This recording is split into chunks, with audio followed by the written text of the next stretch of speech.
नमस्कार बच्चों। नवोदय की पहली क्लास अपन ने कंप्लीट की थी, जिसमें अपन ने संख्या पद्धति के बारे में पढ़ा था और संख्याओं में अपन ने प्राकृत संख्या क्या होती है, पूर्ण संख्या क्या होती है, पूर्णांक संख्या क्या होती है, सम संख्या, विषम संख्या, परिमेय, अपरिमेय, भाज्य, अभाज्य संख्याओं के बारे में पढ़ा था। आज अपन पूर्ण संख्या के बारे में थोड़ा डिटेल से पढ़ेंगे, केवल पूर्ण संख्या के बारे में, और प्राकृत संख्या को कंपेयर करके थोड़ा डिटेल में पढ़ने वाले हैं और इसके क्वेश्चंस करने वाले हैं। यहाँ से हमेशा पेपर में क्वेश्चन पूछा जाता है, तो देखें आप। सबसे पहले बात करते हैं पूर्ण संख्या क्या होती है। किसके बात करते हैं? पूर्ण संख्या। पूर्ण संख्या, पूर्ण संख्या को होल नंबर बोलते हैं। Whole number. देखो, ऐसी संख्याएं जो जीरो से शुरू होकर, ऐसी संख्याएं, जैसे इनके बारे में डिटेल से पहले वाले वीडियो में बता दिया है मैंने, एक वीडियो ऑलरेडी मैंने डाल रखा है, उसको आप देख लेना। ऐसी संख्याएं जो जीरो से शुरू होकर अनंत तक जाती है,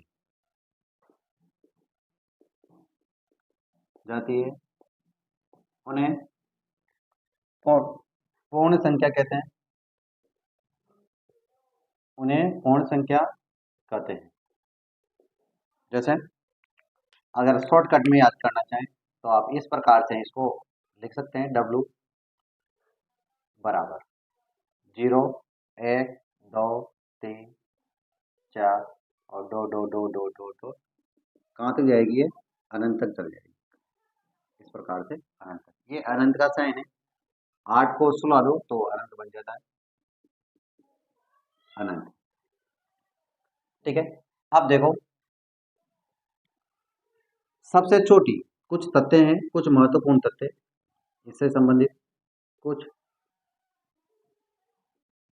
महत्वपूर्ण तथ्य क्या है? पहला महत्वपूर्ण तथ्य है कि जो सबसे छोटी पूर्ण संख्या होती है वो होती है 0। सबसे छोटी पूर्ण संख्या 0 होती है। एक और इंटरेस्टिंग बात है, क्या है?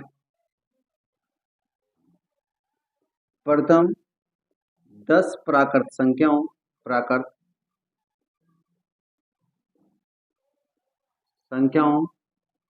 और प्रथम 10 प्राकृत संख्याओं और 10 पूर्ण संख्याओं, 10 पूर्ण संख्याओं के योग का अंतर 10 होता है। इंटरेस्टिंग चीज है ये, देखो समझना ध्यान से। प्रथम प्राकृत संख्याओं, प्रथम 10 प्राकृत संख्याओं, प्रथम 10 प्राकृत संख्या कौन सी है? प्रथम 10 प्राकृत संख्या कौन सी होगी? 1, 2, 3, मैं योग ही कर देता हूँ direct. 1, 2, 3 plus 4 plus 5 plus 6 plus 7 plus 8 plus 9 plus 10 होगी ना। 1, 2, 3, 4, 5, 6, 7, 8, 9, 10। इसी प्रकार से प्रथम 10 पूर्ण संख्या, प्रथम 10 पूर्ण संख्या कौन कौन सी होती है? इनका योग करते हैं। 0 plus 1 plus 2 plus 3 plus 4 plus 5 plus 6 plus 7 plus 8 plus 9। तो देखो 1, 2, 3, 4, 5, 6, 7, 8, 9, 10 ओके। अब अगर इनका योग करोगे ना आप, तो 10 का योग करोगे, योग के बाद में इसको घटाओगे, अंतर अंतर निकालोगे तो कितना आएगा? 10 आएगा। कैसे आएगा देखो मैं बताता हूँ। ये अंतर मैं यही कर देता हूँ, मैं यहाँ लिखता हूँ अंतर। देखो ध्यान से देखना आप,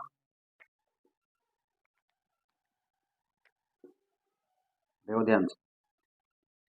इसको मैं घटाऊंगा तो इस 1 से 1 कट जाएगा, इस 2 से 2 कट जाएगा, 3 से 3 भी कट जाएगा, 4 से 4 कट जाएगा, 5 से 5, 6 से 6, 7 से 7, 8 से 8, 9 से 9 कट जाएगा।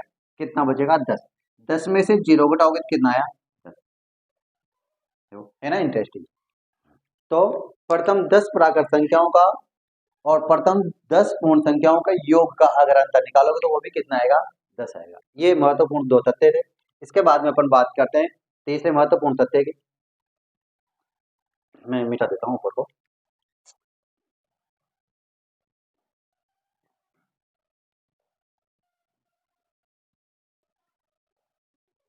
देखो, तीसरा महत्वपूर्ण तथ्य है कि सभी प्राकृत संख्याएं पूर्ण संख्या होती है, पूर्ण संख्या होती है। सर आपने कह दिया, हम मान लेंगे? नहीं मानेंगे, प्रूफ देना पड़ेगा। प्रूफ देते हैं। देखो, होल नंबर क्या होते हैं? 0, 1, 2, 3, 4, फिर दो दो दो दो दो दो और कहाँ तक जाएगी? अनंत। अब प्राकृत संख्या क्या होती है? प्राकृत संख्या यही तो होती है। ये क्या होती है? प्राकृत संख्या। ये होगी प्राकृत संख्या। अब बताओ, ये सारी की सारी प्राकृत संख्या है और ये पूर्ण संख्या भी है, तो सभी प्राकृत संख्या पूर्ण संख्या हुई कि नहीं हुई? तो तीसरा ये तथ्य है। फिर एक और तथ्य लिखते हैं। एक चीज के बारे में जानना है आपको, जो पेपर में हमेशा पूछी जाती है। 2 शब्द हैं, एक तो है पूर्ववर्ती संख्या। एक शब्द तो क्या है? पूर्ववर्ती संख्या पूछा जाता है। और एक शब्द है परवर्ती संख्या। परवर्ती संख्या। देखो, 2 शब्द हैं, दोनों शब्दों में क्या अंतर है? ध्यान से देखो। देखो, एक शब्द तो क्या है? पूर्व। पूर्व का मतलब होता है पहले की। और एक शब्द है पर। पर का मतलब होता है बाद की। बाद की अर्थात पूर्ववर्ती संख्या क्या होगी? मतलब जो संख्या दे रखी है उसमें से एक घटाने पर जो संख्या प्राप्त होगी वो क्या होगी? पूर्ववर्ती संख्या। मतलब किसी संख्या की पूर्ववर्ती संख्या उसमें से एक घटाने पर प्राप्त होती है। कैसे प्राप्त होगी? किसी संख्या की पूर्ववर्ती संख्या, देखो ध्यान देना, पूर्ववर्ती संख्या उसमें से मतलब जो संख्या दे रखी है उसमें से एक घटाने पर क्या होगी? प्राप्त होगी। जैसे मान लो आपको चाहिए अ, आपको चाहिए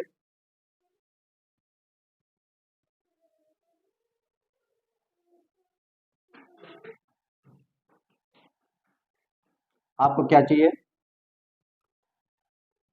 50 की पूर्ववर्ती संख्या चाहिए। 50 की पूर्ववर्ती संख्या, पूर्ववर्ती संख्या चाहिए। तो बताओ 50 की पूर्ववर्ती संख्या कैसे ज्ञात करोगे आप? 50 में से एक घटा दोगे। 50 में से एक घटाओगे कितना आ जाएगा? 49। यही क्या है? इसकी पूर्ववर्ती संख्या है। जैसे मैं एक और क्वेश्चन लिखता हूँ।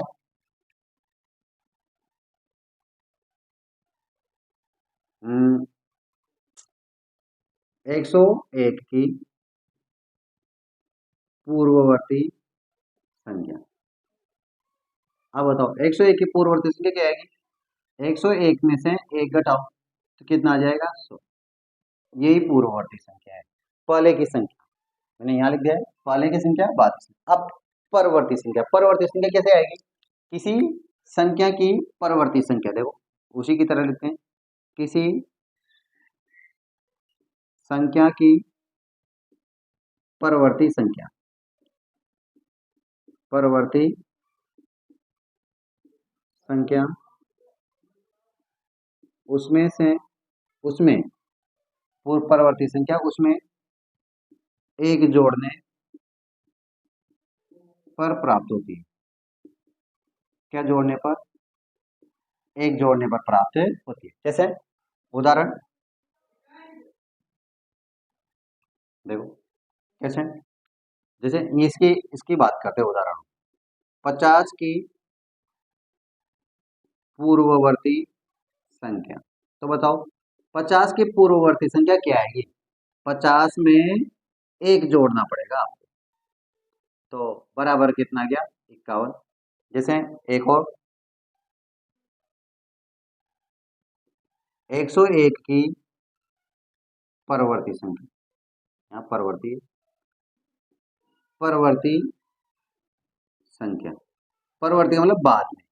तो 101 में एक जोड़ दो, कितना आ जाएगा? 102। ये क्या है? आंसर। ये दो बातें थी जो आपको उतार लेना। फिर अगली बात करते हैं अपन योग और गुणा के कुछ नियमों की बात करते हैं। किसकी बात करते हैं? योग और गुणा के कुछ नियम। आपने सुना होगा वितरण नियम, साहचर्य नियम, इनकी बात करते हैं क्या होता है।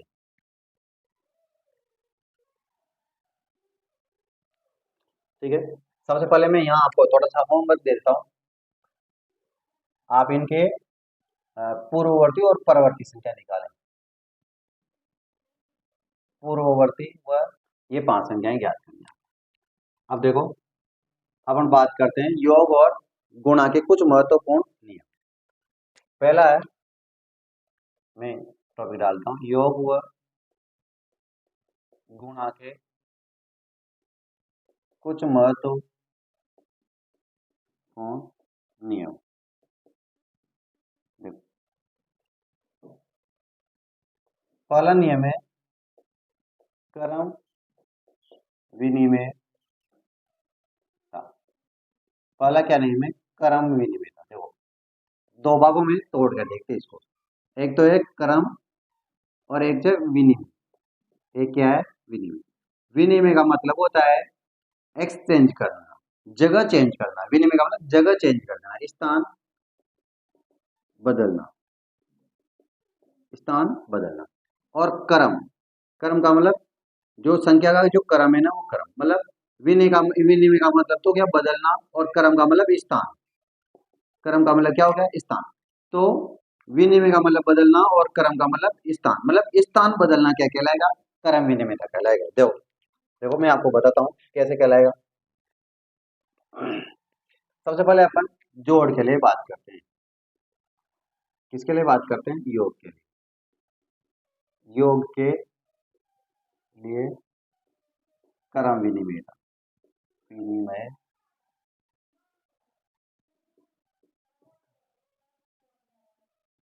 देखो, यदि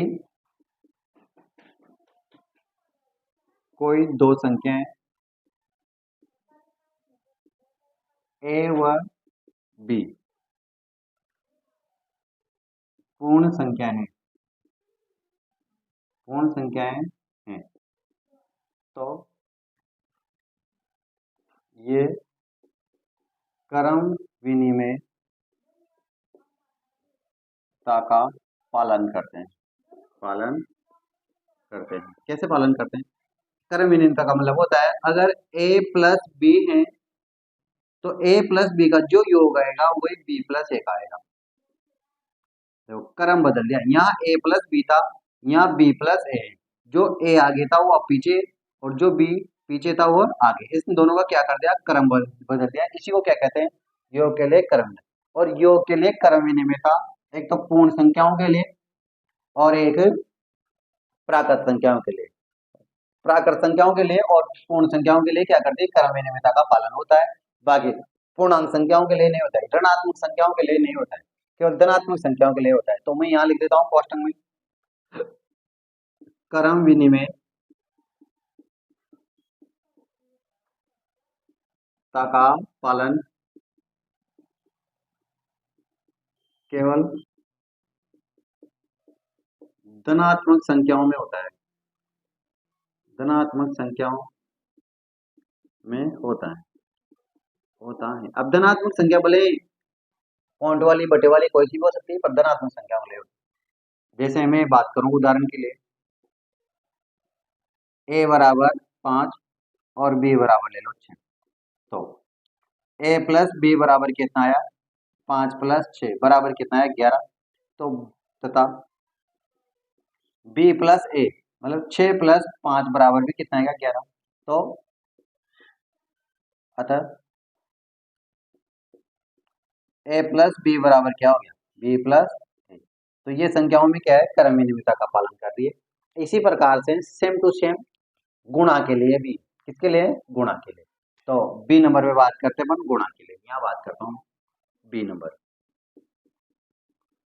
गुणा के लिए क्रम विनिमयता, क्रम विनिमयता। देखो गुणा के लिए क्रम विनिमयता का पालन कैसे होता है, वैसे मान लेते हैं ए और बी, मान लेते हैं दो संख्याएं, माना ए व बी दो पूर्ण संख्याएं, पूर्ण संख्याएं।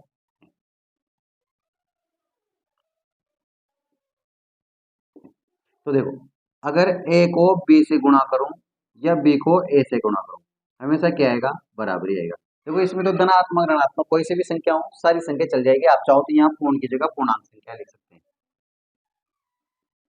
पूर्णांक गुणा में तो सभी संख्याओं के लिए क्या करेगा पालन करेगा।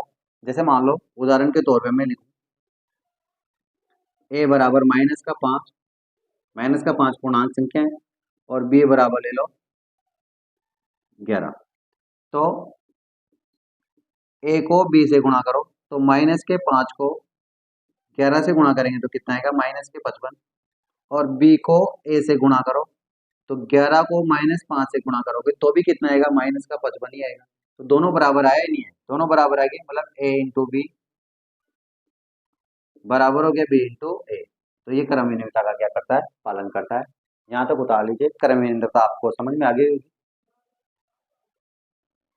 देखो दूसरा नियम है योग और गुणा के लिए सात चलेगा।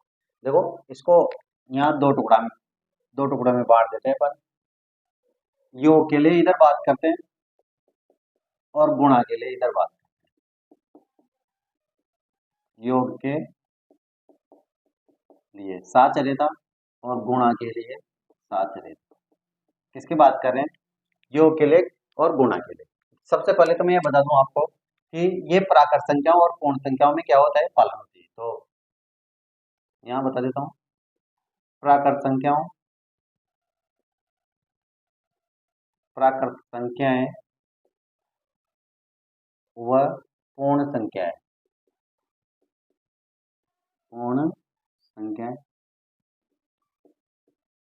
निम्न प्रकार साचर्यता का पालन करती है। देखो आपके पास कोई भी तीन संख्याएं हैं, माना ए बी व सी, तीन प्राकृत संख्या है, मैंने प्राकृति मान प्राकृत संख्या है। तो ए प्लस बी प्लस सी, इधर भी ए प्लस बी प्लस सी बराबर होगा। सर बराबर तो होगा, इसे क्या मजाक कर रहे हो आप। देखो अगर आप साथ रहता का मतलब होता है अगर आप आगे ए और बी को जोड़ो और बाद में सी को जोड़ो, या फिर आगे आप बी प्लस सी को जोड़ो फिर बाद में को जोड़ो, तो भी ये क्या आएगा बराबरी आएगा। तो भी ये क्या आएगा बराबर। देखो तीनों को एक साथ तो जोड़ नहीं सकते, पहले दो को ही जोड़ना पड़ेगा। योग में सब पहले दो को ही करना पड़ेगा, तीनों को एक साथ नहीं जोड़ सकते। तो दो को एक साथ जोड़ेंगे ना, तो पहले ए और बी को जोड़ना पड़ेगा। जोड़ोगे अगर आप ए और बी को जोड़ोगे फिर सी को जोड़ो, या पहले बी और सी को जोड़ दो और फिर ए को जोड़ो, तो भी योग क्या आएगा बराबर। सर कैसे बताओ, उदाहरण देके बताते हैं। मान लो ए बराबर 5, बी बराबर 6 और सी बराबर 7 है। तो ए प्लस बी प्लस सी और ए प्लस बी कोष्टक लगा दिया, मतलब इसको पहले क्या करना है हल करना है। तो देखो यहाँ आएगा 5 प्लस 6 और प्लस के 7, तो 5 और 6 कितना होगा 11 और प्लस के 7 बराबर कितने हो गए 18। अब इसको ए से जोड़ा, अब इसको ए से जोड़ते हैं, ए प्लस बी प्लस सी। देखो ए की वैल्यू कितनी है 5, प्लस कोष्टक में 6 प्लस 7, 6 प्लस 7, अब 5 प्लस ये दोनों कितने हो गए 13, तो अभी कितना आया 18। तो बताओ पालन किया कि नहीं किया, ये दोनों बराबर आए कि नहीं है आगे। तो अपन कहेंगे भाई अतः ए प्लस बी प्लस सी बराबर होगा ए प्लस बी प्लस सी के। इस प्रकार से ये सांच रेता के नियम का क्या करता है, पालन करता है। योग के लिए प्राकृत संख्या और पूर्ण संख्या दोनों ही पालन करती है। अब बात करते हैं पर गुणा के लिए। गुणा के लिए भी प्राकृत संख्याएं, वैसे तो पूर्ण संख्याएं भी कर लेगी इसका पालन, प्राकृत संख्याएं हुआ पूर्ण संख्याएं, लेकिन आपके सिलेबस के अकॉर्डिंग दो को ही करते हैं। संख्याएं निम्न प्रकार साचर्यता के नियम का पालन करती है। साचर्यता के नियम का पालन करती है। साचर्यता के नियम का क्या करती है, कैसे पालन करती है।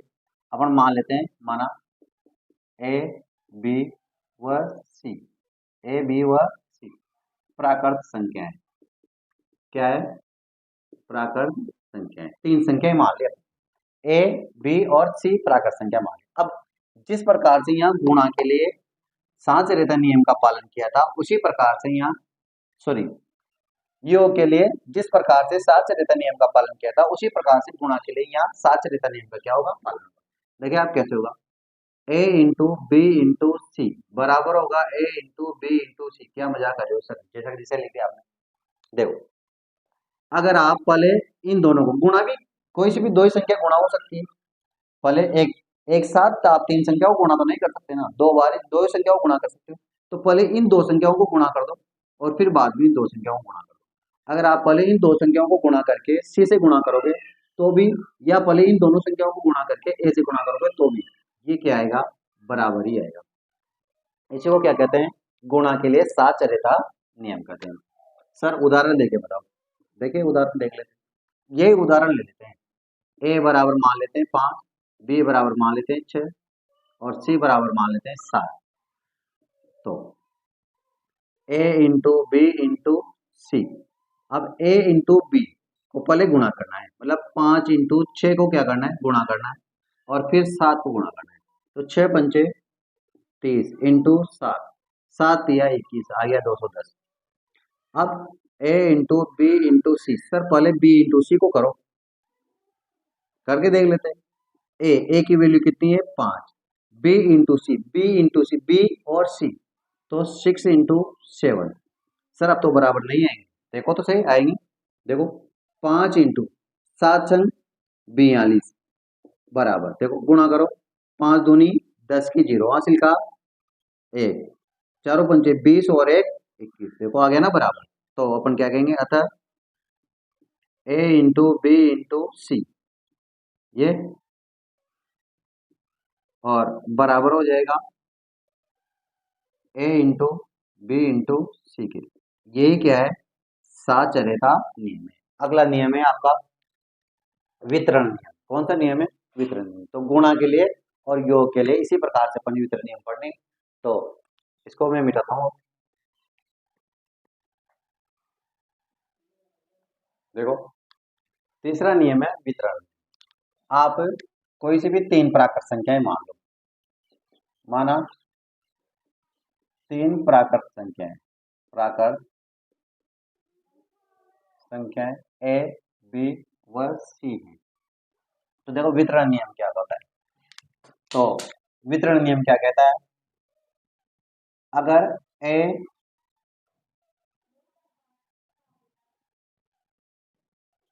इंटू बी प्लस सी है, क्या है, ए इंटू बी प्लस सी है, तो ये ए इंटू बी, ये ए का वितरण हो जाएगा, ए बी के साथ भी चला जाएगा और ए सी के साथ भी चला जाएगा, मतलब ये इससे गुणा हो जाएगा, फिर आ जाएगा बीच में प्लस ए इंटू सी, तो भी क्या होगा, बराबर होगा। इसी को क्या कहते हैं, वितरण नियम कहते हैं। देखो दोबारा समझो, यदि ए इंटू बी प्लस सी हो, अगर आप इसको सोल्व करने की कोशिश करो तो पहले आप क्या करोगे, बी को सी में जोड़ोगे और फिर ए से गुणा करोगे। अगर ऐसा करते हो तो भी, अगर आप ऐसा करते हो पहले ए को बी से गुणा कर लो, फिर ए को सी से भी गुणा कर लो और फिर जोड़ दो, तो भी क्या आएगा, बराबर ही आएगा। सर कैसे, वही उदाहरण लेते हैं पहले वाले। ए बराबर 5, बी बराबर 6 और सी बराबर 7 है। तो इसको सोल्व करते हैं। ए इंटू बी प्लस सी, मतलब ए की वैल्यू आ जाएगी 5 इंटू 6 प्लस 7। तो 5 तो जैसा से आएगा, 6 को 7 से गुणा करेंगे, सॉरी जोड़ेंगे, 6 को 7 में जोड़ेंगे तो हो जाएगा 13, और 13 पंचे 65, ये आ गए 65। अब सर ऐसे करके बताओ, ऐसे भी कर लो। ए इंटू बी प्लस ए इंटू सी, ए को बी से गुणा करना है, तो ए और बी 5 इंटू 6, फिर ए प्लस, फिर ए को सी से गुणा करना है, मतलब 5 को 7 से गुणा करना है, 5 इंटू 7, जोड़ो, पहले गुणा कर दो, 6 पंचे 30 और 7 पंचे 35, दोनों को जोड़ो, कितना आ गया 65। तो बताओ दोनों बराबर आए नहीं है, आगे अतः इसे क्या कहते हैं अपन, वितरण नियम कहते हैं। तो ए इंटू बी प्लस सी बराबर होगा ए इंटू बी प्लस बी ए इंटू सी। ये योग और गुणा से संबंधित नियम थे जो मैंने आपके सामने प्रस्तुत किए हैं। अब इससे संबंधित अपन क्वेश्चन करने वाले हैं। क्वेश्चन लिखे हैं, इन क्वेश्चन को करते हैं अपन। पहला क्वेश्चन है 4 इंटू 39 प्लस 96 इंटू 39। देखो अब इनको दोनों को अलग और इन दोनों को अलग अलग अगर आप गुणा करने बैठ जाओगे तो वहां पे आपका टाइम खत्म हो जाएगा। इसलिए यहाँ पर आपको वितरण नियम जो अभी मैंने पढ़ा है ना, वितरण नियम, उस वितरण नियम का क्या करना है, उपयोग करना है। तो देखो यहाँ पर भी 39 है और यहाँ पर भी 39, तो 39 को क्या कर लो आप, कॉमन निकाल लो, इंटू, और यहाँ बचेगा 4 प्लस 96, तो ये 39 और ये 39 में बाहर आ जाएगा। अभी अपन ने पढ़ा है ए इंटू बी प्लस सी हो, तो ए इंटू बी प्लस ए इंटू सी हो जाता है। तो देखो ये ए और ये ए ना, तो ये ए कॉमन आ गया बाहर, तो यहाँ 39 और 39 कहता है कॉमन था तो बाहर आ गया। अब देखो 39 तो 39 ही रहेगा, 4 को 96 में जोड़ोगे, किसमें जोड़ना है, 4 को 96 में, तो कितना आ जाएगा 100, और इन दोनों को गुणा करोगे तो आंसर आ जाएगा 3900। याद सेम टू सेम इसी प्रकार का एक क्वेश्चन है। देखो देखने में कितना बड़ा लग रहा है, इसको करने बैठ जाएंगे अपन गुणा, इसको इससे गुणा करेंगे, इसको इससे गुणा करेंगे, फिर दोनों को जोड़ेंगे, फिर इसको घटाएंगे, नहीं, वितरण नियम का उपयोग करना है। ये वाला जो वितरण नियम है इसका उपयोग करना है। सर यहाँ तो 2 ही संख्या थी, यहाँ तो 3 संख्या थी, तो उससे कोई फर्क नहीं पड़ता। देखो 19 19 और 19 तीनों जगह आ रहा है, तो 19 को क्या ले लो यहाँ कॉमन। अब देखो यहाँ पे बचा 91 प्लस यहाँ पे बचा 9 और यहाँ बचेगा 100,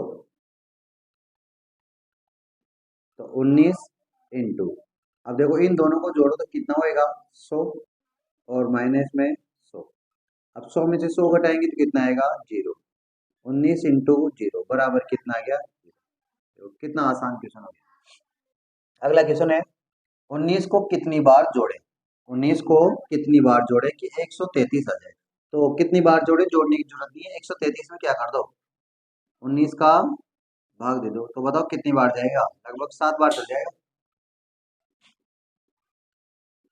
चल जाएगा ना 7 बार, 7 नाम 63 के 3 हासिल के 6 और 7 एकम 7 13, सही है। तो कितनी बार, 7 बार जोड़ना पड़ेगा, तो इसका आंसर आ जाएगा 7 बार। अगला क्वेश्चन देखो 5 घंटे 29 मिनट को 6 घंटे 47 मिनट में जोड़ना है। कितने कितने घंटे, 5 2 घंटे और 29 मिनट है, इसके नीचे इसको लिख दो 6 घंटे और 47 मिनट,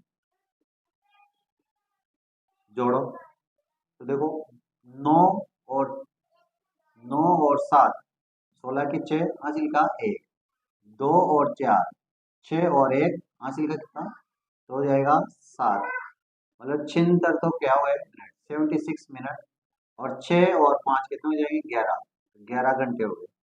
अब देखो मिनट तो 60 से ज्यादा नहीं होते, मिनट तो कितने होते हैं 60 ही होते हैं, 60 मिनट में तो क्या बन जाता है 1 घंटा बन जाता है। तो इस 1 घंटे को कहाँ ले आओ, इधर उधार ले आओ, तो इसी को आप क्या लिख सकते हो 12 घंटे, या फिर इसको यूँ समझो आप, इसको मैं लिख सकता हूँ 11 घंटे और इसको भी लिख सकता हूँ 1 घंटा प्लस 16 मिनट प्लस 16 मिनट आ जाएगा। 60 में 16 जोड़ेंगे, 16 जोड़ेंगे चिंत आ जाएगा। 1 घंटा अब इसमें जोड़ दो तो हो जाएगा 12 घंटे और प्लस 16 मिनट, 16 मिनट, ये क्या हो जाएगी आंसर। नेक्स्ट ऐसा ही क्वेश्चन है ये, अगला देखो 2 दिन। अब यहाँ पे दिन दे दिया, 2 दिन और 12 घंटे, आ रहा है समझ में? कितने घंटे हैं? 2 दिन और 12 घंटे। फिर इधर है 6 दिन और 16 घंटे, इनको जोड़ दो तो इधर तो हो जाएंगे 28 घंटे और इधर हो जाएंगे 6 और 2 8 दिन। अब देखो 24 घंटे में क्या होता है? एक दिन होता है,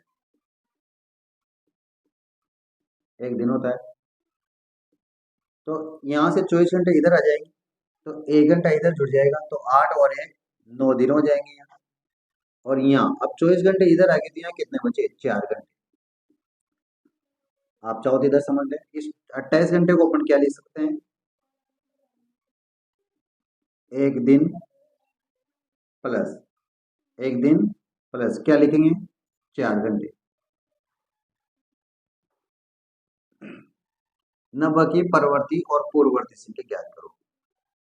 परवर्ती और पूर्ववर्ती मैंने बताया अभी आपको, परवर्ती का मतलब बाद में आने वाली, तो बाद में आने वाले के लिए 1 जोड़ना पड़ता है और पूर्ववर्ती मतलब पहले वाली, तो पहले वाली के लिए 1 घटाना पड़ता है। तो यहाँ तो हो जाएगा 91, यहाँ हो जाएगा 89। ये क्या है? आंसर है। तो ये 6 क्वेश्चन मैंने आपको करवाए हैं जो आपको समझ में आ गए होंगे। अब आप इसी प्रकार के क्वेश्चन कर सकते हैं और इसका बार बार रिवीजन करें।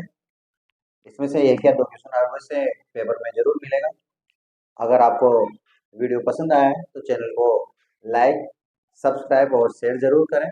धन्यवाद।